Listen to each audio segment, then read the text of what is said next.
Welcome to episode 96 of the Solution Podcast. My co-host Jeff Sibbach, Phil Sexton, and we've got a big guest. I think maybe in studio. I'm going with maybe the hottest realtor in the country. Oh, wow!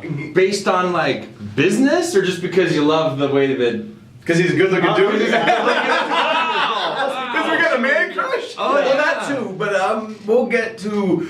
No, I honestly like. I'm thinking because when we go to Inman every year, they vote for the most innovative, right? Or the. But I'm pushing. Actually, I'm writing an article on Inman for teams. Oh, nice. And I'm pushing that we should have like a Hall of Fame and also like to me like they do in sports because like now there's because it's clearly that in the NBA they have more power than they used to. Like individuals, True. I mean, Yeah. but I'm talking about like how teams and individuals are getting that way in real estate, where brokers not going away, but the agents and the teams are having more power, and that they should have a little more, voice in this where we haven't previously. Yeah, I definitely agree. But we can hear I gotta tell the voice. story. We can hear Jeff's voice. Do we not? Are we going to let him? We're going to tease him longer. No. This is a All podcast. right, so- okay, make your introduction, and then I'll go with my story. Maybe with a drum roll. I mean, we're episode 96, and we've got the George Laughton. George, thanks for coming down today. Quite the intro. Well, what it is that no, but we know that it's hard. You thought you were going to be able to talk. Agents, I think agents, like if when we tell the listeners of our podcast that you have year over year have doubled your business, let alone it being in 4 months. Hold on. I mean, Hold on. I got yeah, like it's good if you double your business in like a couple years, but you doubled your production like within the first quarter over all of last year, right? Like. That's a hot agent. I mean, that's Yeah. Oh, I would guess so. I would guess so. so. I like to brag for you because I know that you're a very modest guy, and that's why we love you, and we're glad you're here. Well, I appreciate that. Yeah, the volume has increased. Profitability, though, that's another thing. We're getting there, though. Maybe by fourth quarter. Look, you got to have volume for, like, let's get volume, right? And then let's figure out the other pieces. Exactly. All right. But I just have a couple of stats, and it's funny because every time that we do our podcast and we have a guest, I thank you, Shanley, for giving me the stats sheet on it. This one to me it actually makes me smile the most because, as Jeff said, I've got that you run the Laughton team. Obviously, you're with my home group, correct? Yep. I even have on partners here with Baker though, right? Because are you? Yeah, Justin Baker. Yeah, Justin Baker's Baker's the managing partner. and you are technically still in the Remax Hall of Fame. I am. Yeah, I Yes. still promote that. Is that wrong? And I have your 2018. This is the number that Jeff balked at because in 2018 your sales volume was 170 million. Correct. And I looked. And you passed that year to date in February? I was actually going through April, but yeah. Okay, all right. In April you passed. Well, I was Well done. coming to George as we were getting warmed up for the show that when I looked up his first quarter stats and it was already over 100 million just in MLS, knowing that you also do deals off of MLS, that I was just massively impressed and I'm just so excited that you could be here. Well, thanks, guys. I'm equally excited. So We've got echoes. Where I struggle though, so my client, because this is kind of talking about the change, and we're all about putting the consumer first here. But so a guy I sell a house to in 2008, I vacation with him. We rent a house together on Mission Beach each summer, right? Okay. So we're pretty good friends, right? Like Okay. reasonably, yeah. So he owns a house we bought in Glendale, and he tells me he got a Zillow offer, and I'm debating whether I take the, I bid, like I feel like I'm bidding against you, right? And I feel bad because I'm like, because he got a Zillow offer and I'm not getting compensation because he went to Zillow directly and he got this offer. And I said, well, hey, And he calls you to say, what do you think? what do I think?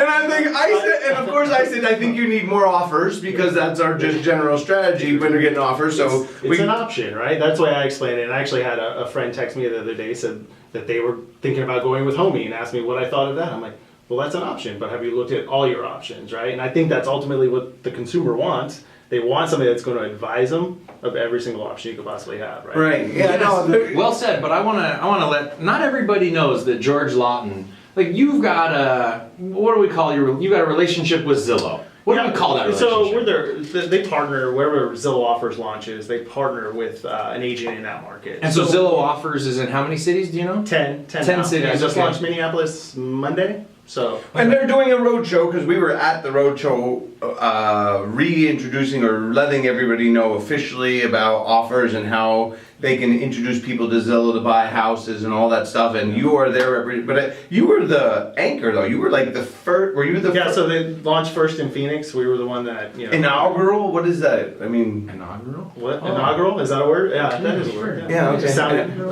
I'm looking for official First. stuff. Yes, So good. first, yes. Okay, you were first. Yeah, so we helped launch it. We were there early on, kind of helping talk about strategy, from contracts to every little piece of it. And yeah, we were the first one here. In Yeah, high Phoenix. five, because that was awesome. Thanks, man. Yeah. Yes. And now you're killing it. So it's been a good. So how long have you- Has it been a good business decision for you? Yes, definitely. I mean, the opportunities that come out of that, from lead generation, seller lead generation, buyer lead generation, my team sees it, they convert at a high level. We love it, man. It's Yeah. definitely been a great. I mean, I don't know. Let's be real. The opportunity to be on the Solution Podcast might not have been there. I still think it would have been there. He was still. I mean, like, he was one above us on the real trends, right? Like because we misrepresented our numbers. He beat us by 500,000. I misrepresented just to beat you guys. No. I was teasing. You beat us. All right, so I like that. I mean, obviously, a lot of the local Phoenix agents know. They see your signs. You've got Zillow writers on your signs, right? I don't know. I know that also, though, that you are under NDAs, like what you do with Zillow. We can't talk about it all, so I kind of feel like I'm interviewing an actor about a series that they're on where they can't do spoiler alerts. But, like, is there anything about that program that you can share with our listeners? Just what you see from your side of it? Is there anything that's... I was gonna go more at this angle with it. And We don't want him to answer the question? No, he's gonna answer for sure. Oh, but you're helping him buy time. Yes, help him buy time is that because I was talking to my team about, as we talk about the changing of the market, and that we have to look at some things as lost leaders, and that a lot of times it may initially in real estate we're about creating more clients and doing the right thing for them, and that sometimes the agents can be so one transaction or two transactions focused, and that as you obviously took this huge leap of faith thinking of the end game, but also, we think because of putting the consumer first, because it was actually the change of the market coming and you saw that. So Yeah, that's what looking at where they were going with the industry, where the industry is going in general, what the consumer wants, right? Like, assuming, it was 2 years ago, Justin Baker and I sat down and said, let's just assume everything we know about real estate's wrong, right? Let's just assume that the way that our clients want to be engaged, the way they want to buy and sell homes is wrong. Let's tear up the playbook, start over. How do we make this simpler? How do we engage with our clients in a way that they like, in a way that converts? And that's what we've tried to do. And it starts leading to this process that makes it hopefully simpler for you to sell your house. Like our big, hairy, audacious goal, the BHAG, right, is like, I want a button on their fridge that tells them basically what their house is worth. They push the button and the transaction's done, right? Like that's ultimately like what was Bill Gates. I want a computer in every home in America, right? Like that's what we want. I want to be able people to push a button and it's that freaking simple to move forward with selling your house. And I want to be with the Latin team, of course. So there's always two questions. Did you mean Sibbach team? No, but I think no, but you being here it's clear that, to me, because I know there's a lot of negativity around the Z word, and that we think of them as a frenemy, but because they're competing against us for some stuff. But the reality is that we're never going to lose sight of needing an agent between the buyer and there's got to be an agent involved. But what does the consumer want? They don't care about what's going on necessarily as much behind the scenes. There's a lot of things we do as agents that they don't know about, right? They don't realize that it takes all of these steps, all of this process to make the transaction work, right? They want it simplified. Just like if you ordered batteries from Amazon, you don't care how many planes they have that it took to get there. You don't care about all the other little minute details that it took to get George, there. I've never really thought about that. You're right. I just wanted to show up tomorrow. Yeah, That's what I order a want. banner and Amazon. I like why isn't it here yet? It's Right? not here yet. I don't care how many planes Bathos, right? Like, I want to push a button and magic. But you're curious. People still want to know how many planes he owns. But I mean, why though? I think this is going to be magically just even more powerful than it's been so far, and why it's like, because I don't think that realtors had the vision that the amount of people that want it simpler and faster versus the complexity of a normal sale. Like, to me, the category is actually growing and getting bigger than I thought it was, as the, you know, doing showings and open houses and the frustration that people go through in selling houses, and that we are going to have to, on the traditional side, make it simpler, because people are like, I don't care if it's a few points, I'm done, I'm out. Well, it's not for everybody, that's for sure. The one thing that we've seen on the Zillow offer side is the consistency. It's across all demographics, life events, but the consistency is they value convenience. You know, they could make more money possibly listing traditionally, but they're choosing to go that route because for some reason they don't want to deal with the hassle. They want, like how I explain it is, we want to replace the seller with their, well, I want to take those pain points away from them. So I'm going to take those on myself, right? That's why you're on the Consumer First podcast, baby. That's right. That's right. Yeah, nice. We'll get to that. But so back to my story about my guy from Chicago. Oh, well, yeah. no, I'm just Are you talking. going to tell the whole story on where this ended? No, okay. no.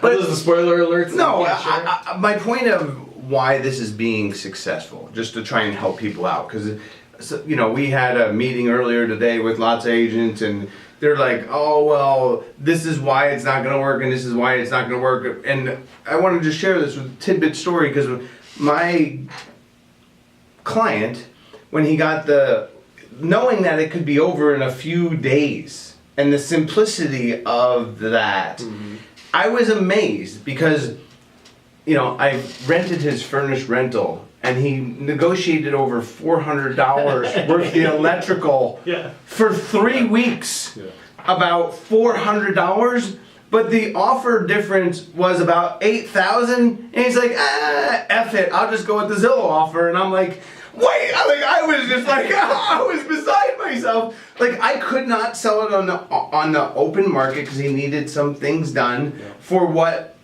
Zillow was able to offer him, and eventually, because I got an offer for Open Door as well, I was willing to offer him. But I was just amazed that he was willing to forego, it's about $7,000 just because, but I'm done today. Like, I just got to click on the app right now, accept, and it's over. But just, like, I was, like, how could you be arguing about $400 over here for 3 weeks, and now you're just like, $8,000? I'll take it. I guess my question was, so let's say he hadn't talked to Zillow yet, and you went there for that listing appointment first, and he was saying that. Oh no, he talked to me. Unfortunately, I did not. I didn't. I was like, you didn't uncover. You didn't. I didn't. No, because he was my BFF, and he's like, my uncle's moving out. I'm like, I'll talk to you about it when you get here. I have a listing presentation class that you can come to. Yes, get him. I'm not that good. No, we've had to revamp our whole thought process, thanks to you and the other agents that are treading away here, that what you just said, what we've been doing is actually broken. Yeah. And that now the consumer can be like, you should show up with offers. Yeah. Like, how are you a realtor? Yeah. If you got clients, why are you not showing them an offer? Because essentially that's what... my options, right? Right. Yeah, exactly. Why are you not providing me my options? You only told me that I had to paint this house, put new carpet in before you could list it. Oh, that was me. If that's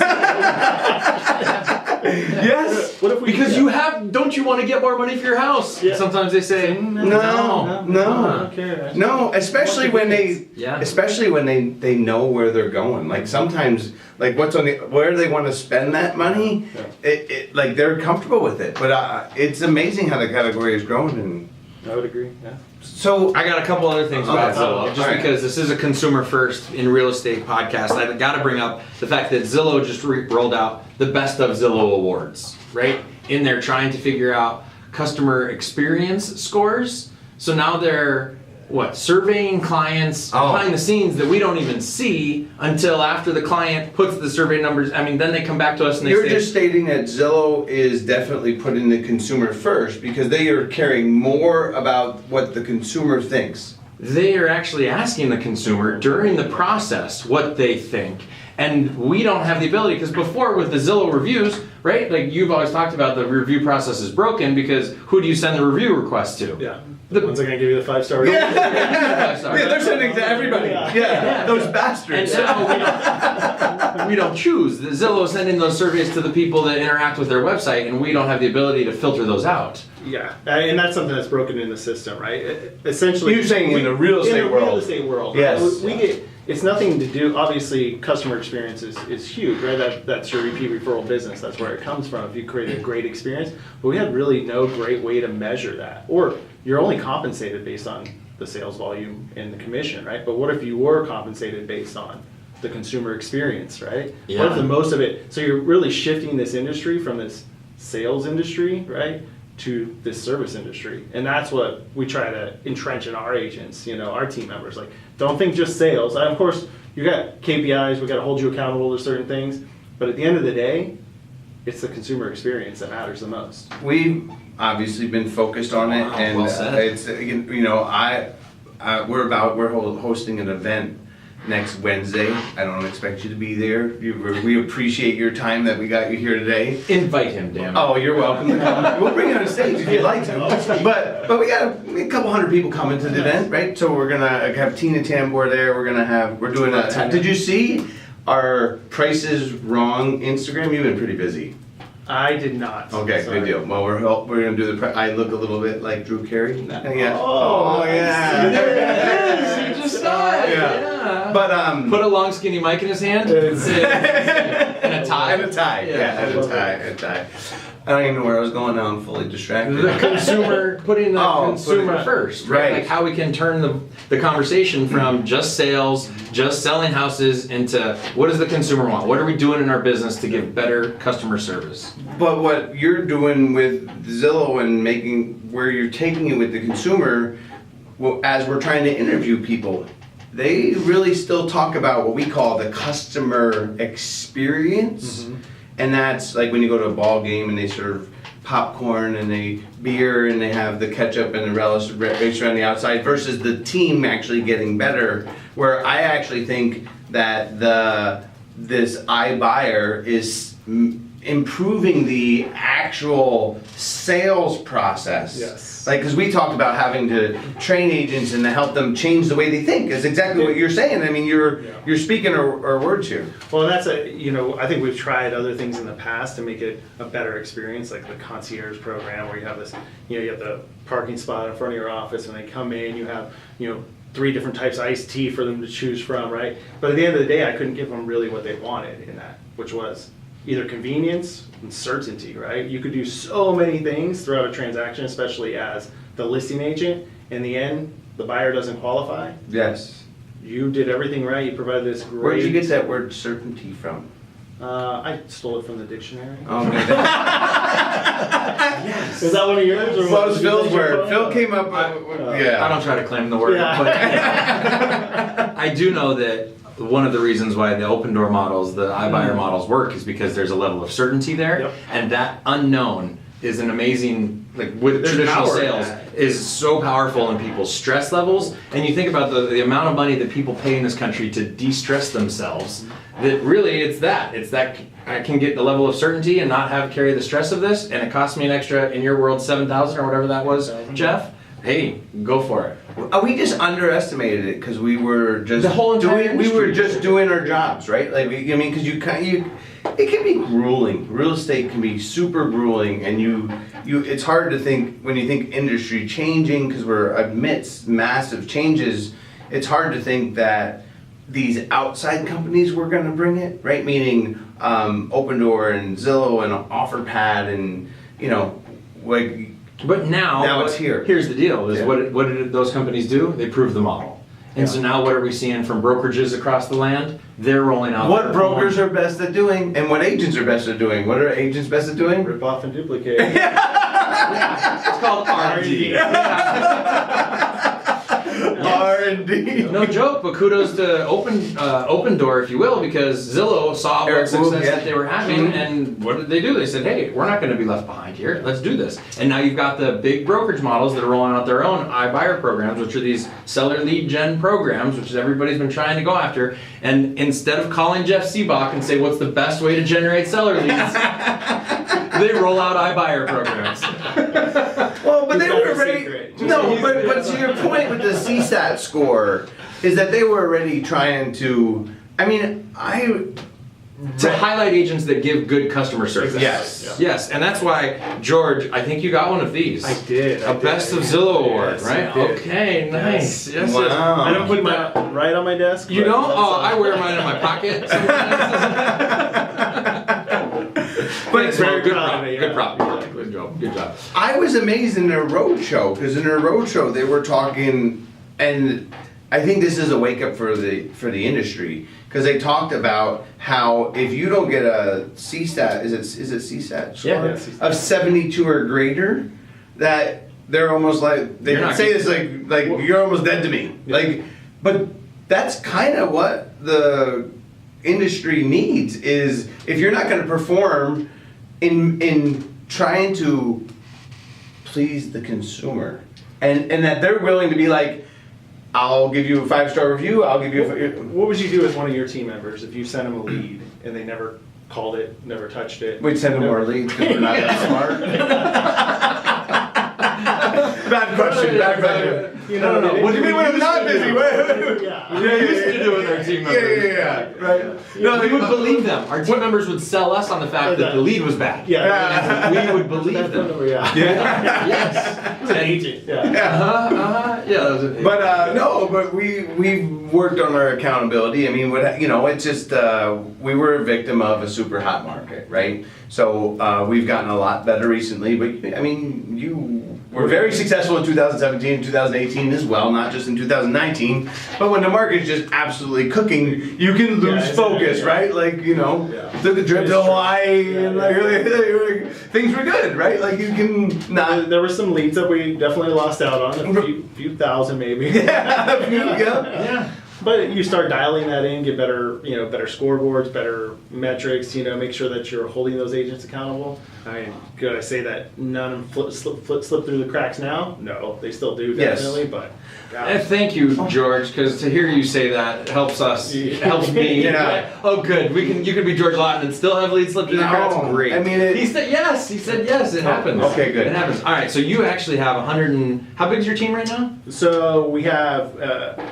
In Phoenix, we have about 140 agents. Then we also have an Orange County office where we have 34 agents. Okay. Are you going nationwide, or do you just like to visit Orange County? So nationwide is not necessarily in the short-term vision. Is it in the 10-year vision? Possibly. But there's only two reasons that I would choose to expand, and that's either I have a great lead source in that market, or I have great talent in that market. So.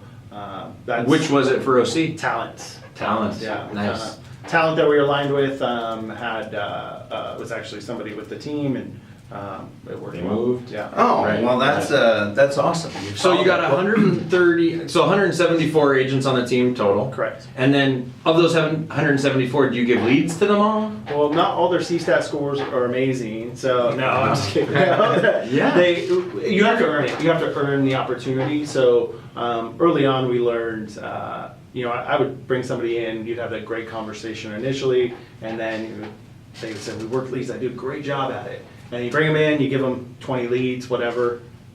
Where they're nowhere to be found. They're not following up the right way. We had great training programs in place. You're a bad lead provider. Yeah, exactly. Bad lead provider. Yeah.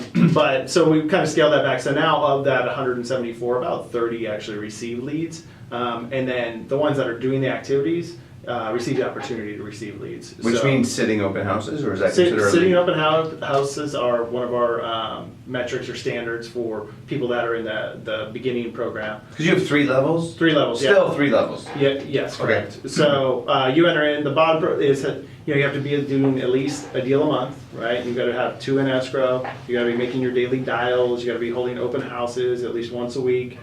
4 a month is what we ask for. And all these activities. We asked for 3. Yep. 3, yeah. Yep. So we're asking for these activities, and if they do those activities, but also if you're doing those activities, we want to see some production. And then once you start hitting some of the production, the results, then we'll move you up into what we call minimum 2 in What do you escrow, call it? 1 a month. like a transition team, right? So it's essentially we have about 8 to 9 agents on that transition team, and they're actively working leads. We're sending them a higher level of accountability, weekly one-on-one coachings, making sure that they're hitting higher standards. And then at the end of that, so we usually do it in a 60 to 90 day cycle, then they move up into what we call like our lead team, our top performer team. Right.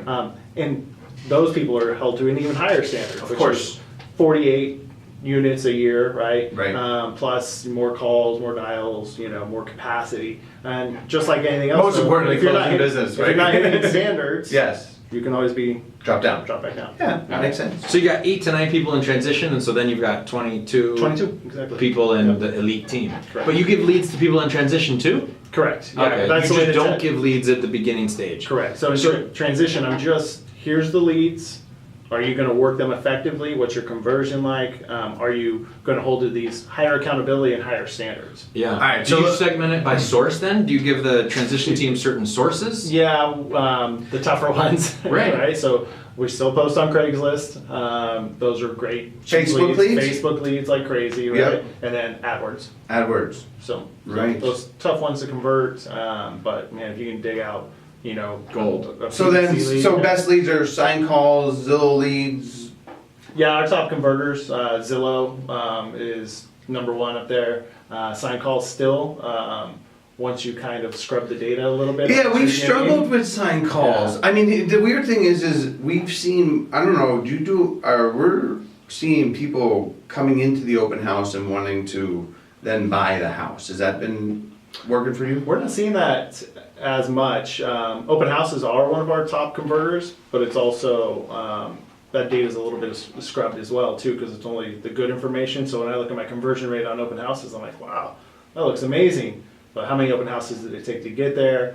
How many people didn't actually go in the database? Oh, you're saying we closed 15 transactions this month from open houses, but we did 175 open houses. Yes, okay, exactly, good deal. right? Like, Yeah, Is similar to that us, really yes. good? Yes. Yeah. I don't know. So, It's hard. It's Yeah. hard. Well, what we've noticed, I don't know if you've noticed this, is that the consumer lies more. They have their guard up is the way Okay. that I That's what you said? Yeah, Okay, good. they have their guard up a little bit more. Are you buying a house? No, actually, because we've been talking to some of the Zillow people. They were saying that too. They're like, no, we're not looking. What's the school district and how far is it? How is it far from this house to the grocery store? And no, we're not interested. And that's it. Like, how do you give, once again, what the consumer what they want? Obviously, they've got their guard up. You need to be there to answer questions.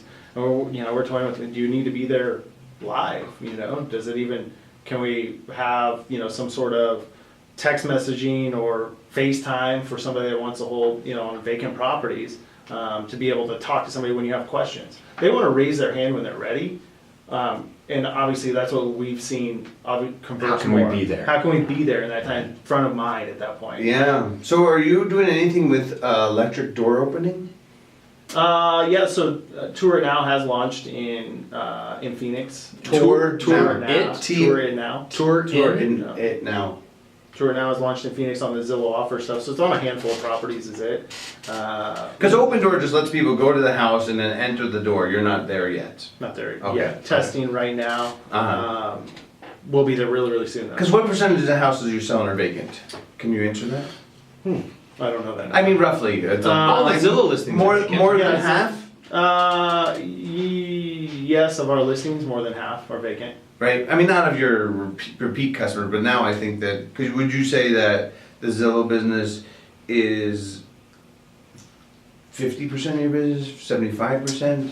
It's about 60% right now. I mean, it just Of has the a lot. volume. There's a lot of volume. Yeah. Okay. Good deal. Yeah. Awesome. So then the people, and forgive me, we run a team, right? We've got agents. Do you still do Tool Time Thursdays? I am. You I are? stole that from you guys. Yeah, nice, Yeah. awesome. Well, we still we I R&D that. R&D, dude, that's good. Nice. So the people that are the 100 and whatever that number But there's is, a difference of 50 people that are R&D in- of when you ask for it and talk about it. yeah. the 150 people that are in the first stage there. What does the Laughton team do to help push them into the transition team?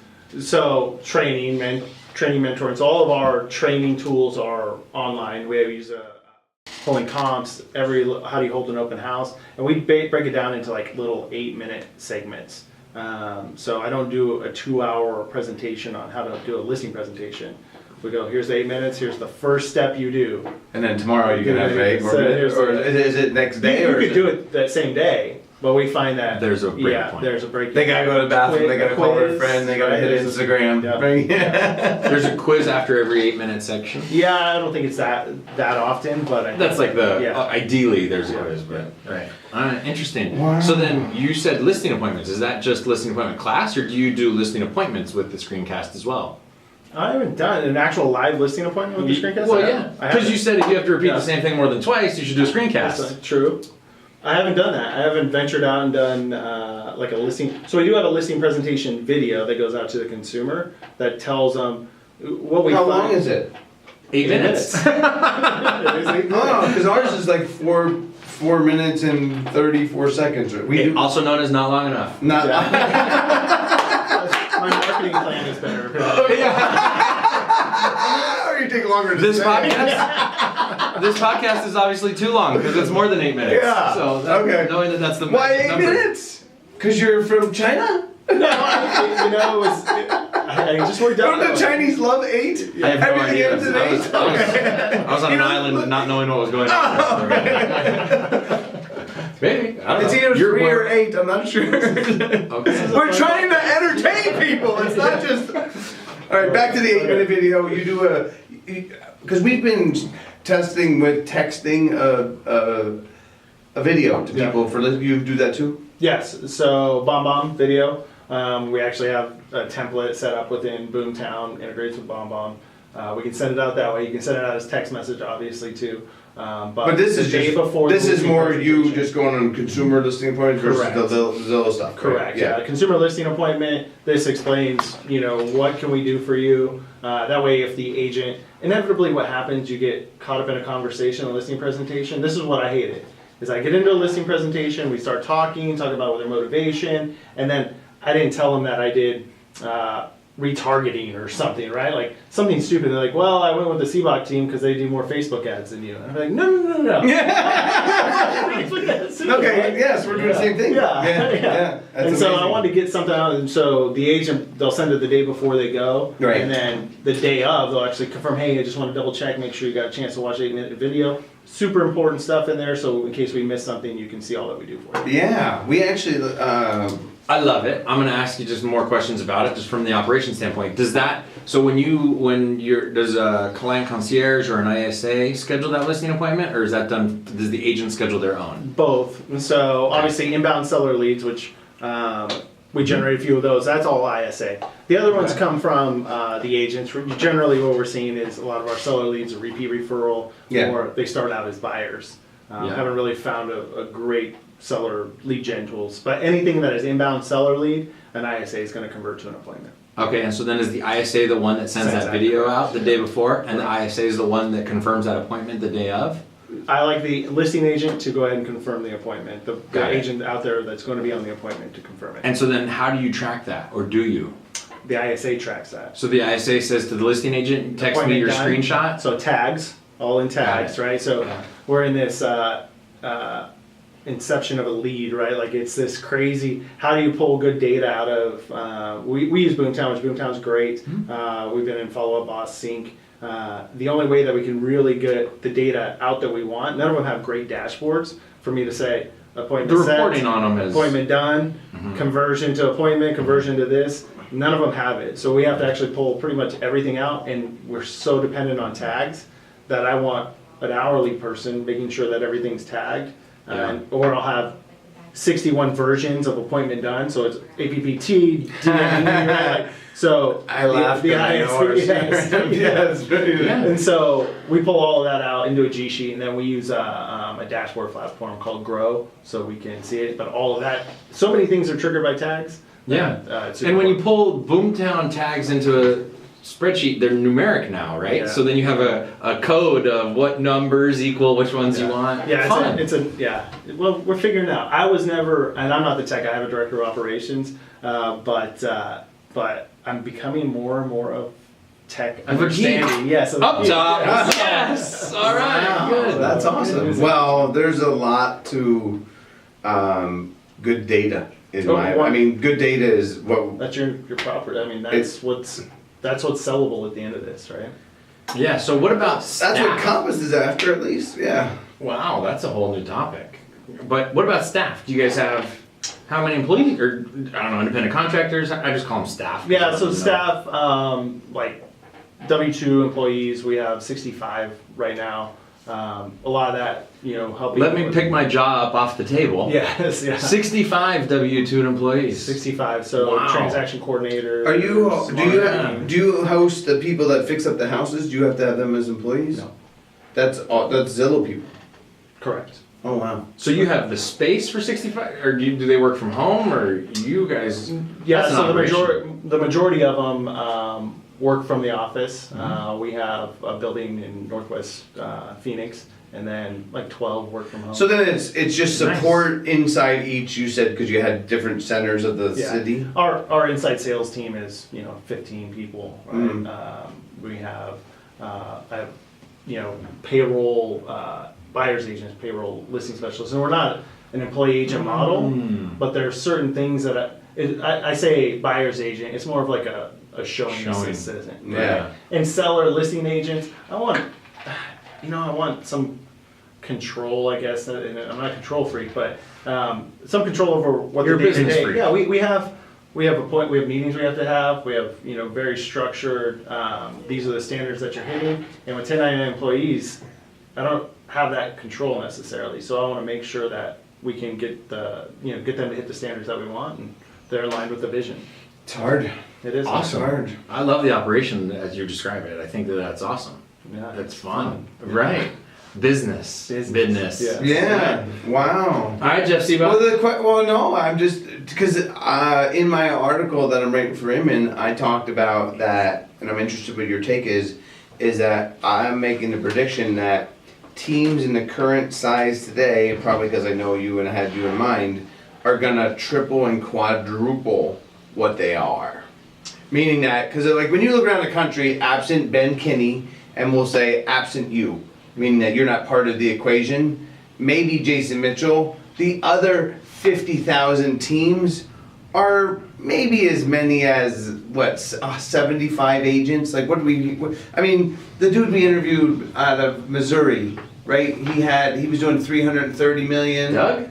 No. Rob Kellerman or Ellerman. Yes. Hey Rob, shout out. Yeah. But and then Mark Spain out there in Georgia But has he's not brokerage. no, but still, but he's an indie brokerage, right? Yeah. But to me, that's still a team. They just go indie broker. That was in my article as well. But I think that teams are going to go to the 300 agent, 250 agents, 300 agents. You're already there, right? We're just talking to the tip of the spear. Why do you think that is? I'm kind of the same mindset. I'm just, what led to the path to get there? Well, to me, it's that brokers, big brokers recruit agents. The word is mediocrity. Yeah.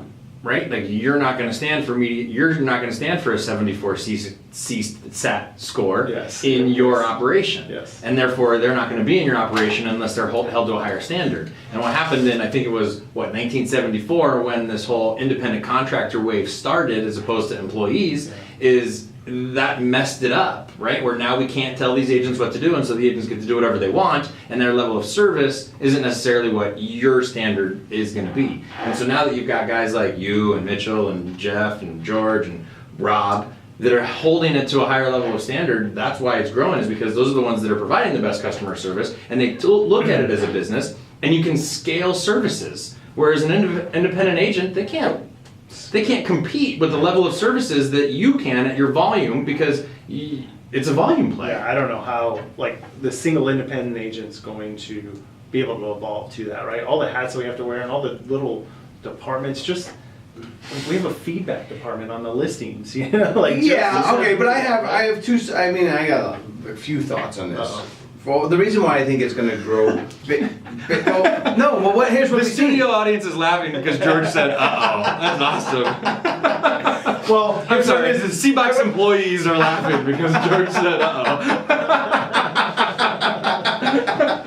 Well, you know I love this kind of shit. Well, to your latest argument, though, I originally was predicting what you were predicting. I mean, we went on stage at Inman and I said that we're going to reduce agents and all the individual agents are going to go away. But what we started to see this year is that because the consumer now shops on their own, that they just want to use their friend who will offer them a discount or whatever, because they don't really they just need someone to process the transaction.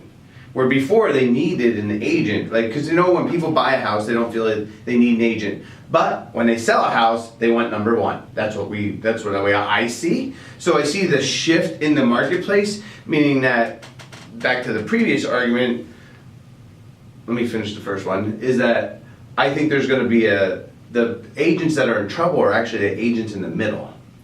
Is because they're not great, because they're competing against us for that other business. Because I even said at the Teen Tam where I was like, hey, can you search in your little database with the Crawford report there? Your little database of your 18 billion points that you track. No, I said, is there more agents doing transactions? Because I noticed that, so like my past client who I've been marketing to over, I sold him 3 houses and we've been marketing it to him.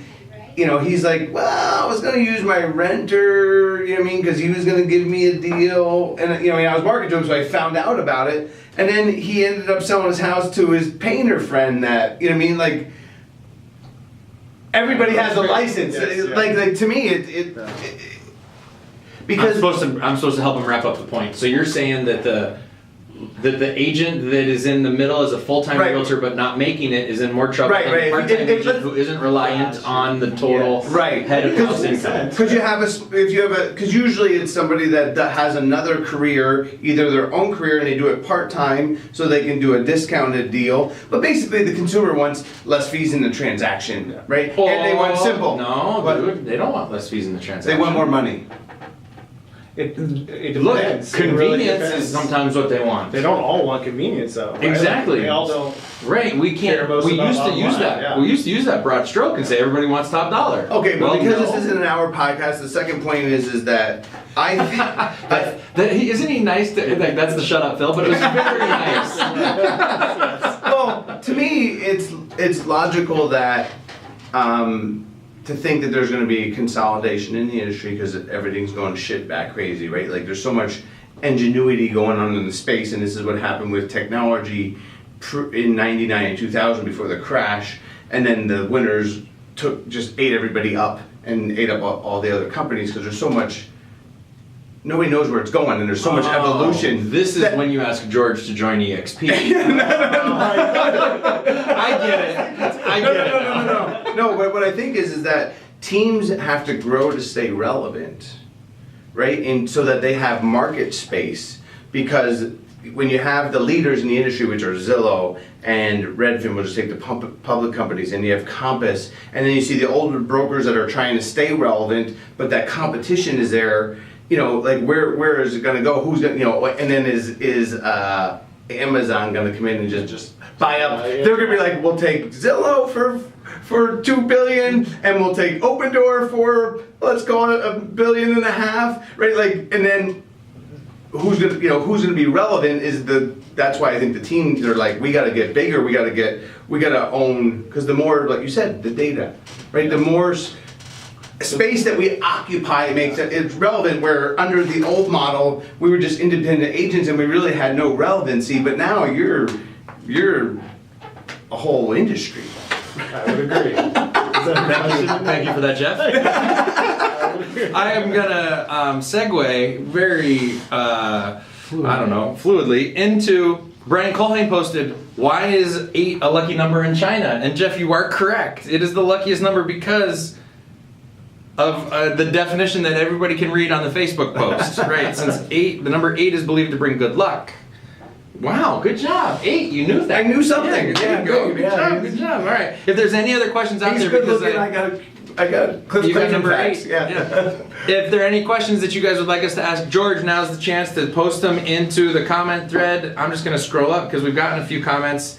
Hey Kimberly, oh yes, thank you, great info, great nuggets so far, don't miss. Yep, the solution, the sales price is wrong, LOL. All right, that's it. If you guys have any questions, let us know. Otherwise, You were fucking awesome. Sorry, I will curse. well, no, Oh, there's- okay. All right. Look, Jeff, you can't end a solution podcast without asking the guest what they're doing to put the consumer first. Oh, to help we, with we, the- we did nothing but talk about That's what I'm putting the saying, consumer like- first the entire time. You have Usually we have structure. to ask it because everybody wants to talk about things that is not putting the consumer first. We talk about putting the consumer first the whole time. I would argue the Yeah, whole I mean- show has been about it. Okay, so then let That'd be me say, redundant, yes. let me say, I don't want to be redundant because I feel like we've been talking a lot about putting the consumer first on the seller side. So let me ask you, George, on the buyer side, what are you doing to put the consumer first on the Laughton team?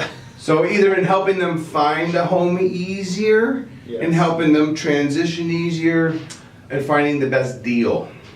So one, I think, we were really guarded. I didn't want to create a team where people just showed up to open up doors, right?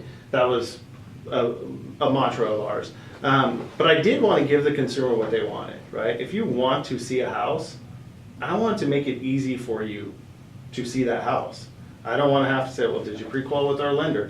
I want to deliver on an appointment and then maybe ask qualifying questions after that, but still You make guys it- sit around and think about this shit a lot. make a We depo- never have conversations like Yeah. that. I think he's make a brilliant. deposit, right? And then first, right? Like, Yeah. what do we got? And my agents, some of them, not all of them want to do it. So what do? We hire a couple showing assistants.